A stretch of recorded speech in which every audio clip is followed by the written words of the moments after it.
Hey allies, Remnant 2 is here and it's an interesting one on the ROG Ally. So before I go through what these three images are and what's so different about them, let's talk about some of the issues in Remnant 2. And I'm not talking about the constant cycle of deaths. We're getting quite a lot of reports and we are also seeing itself that Remnant 2 is just continuously crashing. Seems to be after around 10 minutes for us no matter what the settings. And we have been playing this at the 4GB frame buffer, 6GB frame buffer, and also GeForce NOW version, which we'll come onto in a little bit.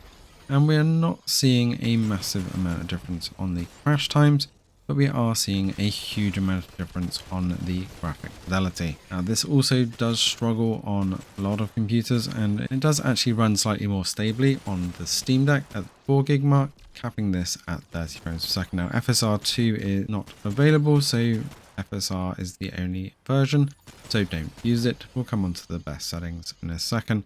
But this actually runs best for me on the XESS anti-aliasing, capped at 30 frames per second on the performance mode for 4GB. At 6GB, you can actually push 40 to 50 frames per second on XESS quality. So the 6GB mode is actually making a fair amount of difference here. However, with that increased frames per second, we do also get an increase in that battery drain, going up from around 22 watts up to around 28 watts. So we're going to shave off another half an hour or so on the battery life there. So it really is going to be a matter of preference of running the 6GB version. This is also at 720. Running this at 1080 is pretty much a slideshow.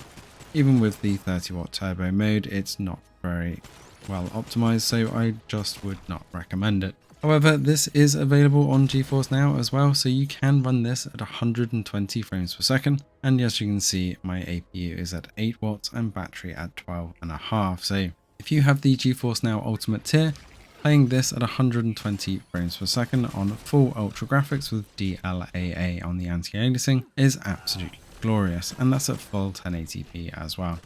But no matter what settings I ran on the local, I did keep getting that crash, which is very unfortunate, and hopefully they will work on this very soon. Settings wise, I could only get decent out of this at 720. As I said, everything on low, Intel XESS on quality mode for the 6GB version, and on the performance mode for 4GB.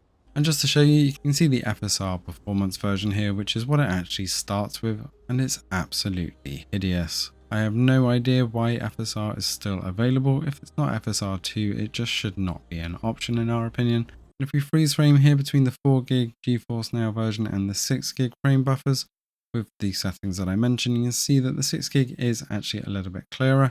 And if I put the 4GB and 6GB side by side here, there is actually quite a nice difference between the two. So if you do cap this at 30 with the quality and the 6GB mode, you're going to get much smoother gameplay. However, there is another issue which has really been annoying me beyond the crash, and that's that the gun or the trigger seems to keep jamming, and I've only had this issue on the Ally directly. I don't get it on GeForce Now, even on the Ally or on the Steam Deck, where it just seems to stop firing. Almost like you're getting a gun jam, but it just seems to just be unresponsive, which is incredibly frustrating. GeForce Now though, 120 frames per second, ultra settings, 1080p, frame generation on as well, is absolutely glorious. So if you are going to play this on the Ally, then this is a great way to do it if you have decent internet. Otherwise, unfortunately, you're going to have to wait for some better patches, and we'll keep you up to date on the channel.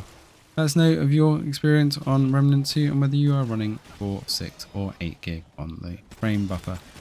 Thanks for watching, and see you in the next one.